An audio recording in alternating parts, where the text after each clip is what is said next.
যাই হোক, আলহামদুলিল্লাহ রাস্তা অন্তত দেখা যাচ্ছে আজকে। কিন্তু গত বৃহস্পতিবারে এই পথ দিয়ে আমি যখন কেএমহাট বা পূর্ব সুলতানপুরের দিকে রওনা হয়েছিলাম তখন এখানে এক বুক পানি, কিন্তু এখন আমি মোটামুটি শুকনো জায়গায় দাঁড়িয়ে আছি। এই ভাঙা রাস্তায় শুধুমাত্র এই রশিটা আলহামদুলিল্লাহ এখনও টিকে আছে। এই রশিটা ধরে পানির স্রোতকে উপেক্ষা করে মাথায় একটা বস্তা নিয়ে রোড দিয়ে পার হয়েছিলাম। বেশ কয়েকজন আমি চোখের সামনে দেখছি কয়েকজনকে এখান দিয়ে পানির স্রোতে ওই পাশে ভেসে যেতে, এরপর ওদিক দিয়ে ওটা আবার চেষ্টা করছে, কিন্তু আলহামদুলিল্লাহ আমি পার হয়ে গেছিলাম। আমার সাথে আরও কয়েকজন ছিল। তো আজকেও এখানে সেই খালটা এখনও রয়ে গেছে, রাস্তা কিন্তু অনেক ভেঙে গেছে, পানির স্রোত আছে। এই রাস্তা দিয়ে মূলত কেএমহাটের পাশাপাশি হাতের ডান দিকে গেলে সরকারি দাস থেকে শুরু করে খাইয়ারা পর্যন্ত যাওয়া যায়, একেবারে শেষ প্রান্ত পর্যন্ত। এখানে এসে মানুষ হাইওয়ে থেকে, এটা হাইওয়ে শুরু, এখন হাইওয়ে শুরু থেকে এখন আলীনগর যেটাকে বলা হয়, আলীনগর বা ফাজিলপুর কলেজের সামনে যে হাইওয়ে আছে, রাস্তা অনেক জ্যাম এখনো।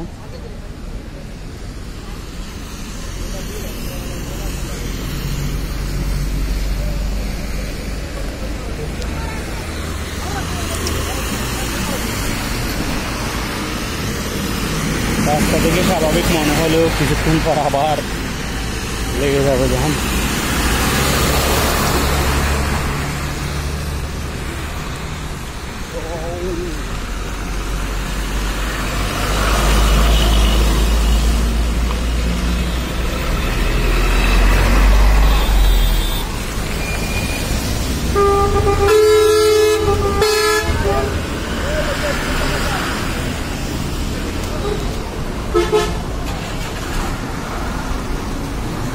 Fazilpur college road. সালাম আলাইকুম।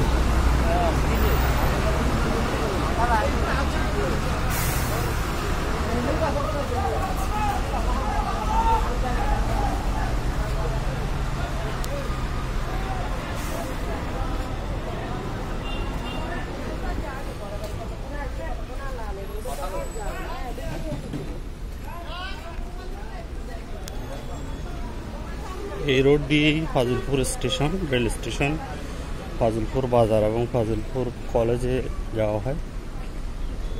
গতদিন আমি যখন এই পথ দিয়ে একটু হেঁটে আসছিলাম তখন এখানে কোমরের উপরে পানি ছিল।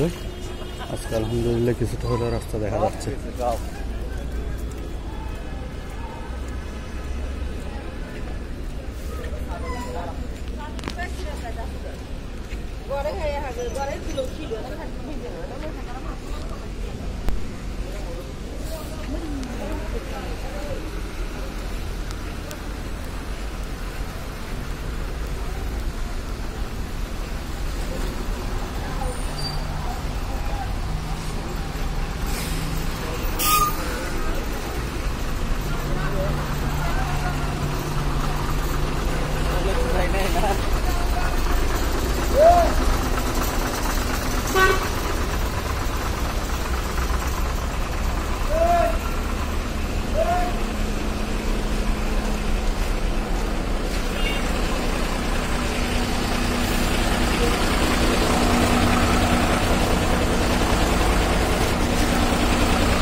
ঢাকা চট্টগ্রাম হাইওয়ে।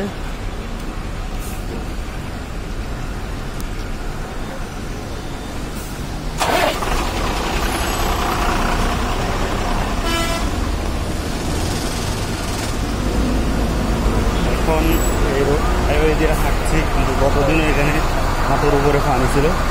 আচ্ছা, আলহামদুলিল্লাহ কোনো পানি নেই। পানি প্রায়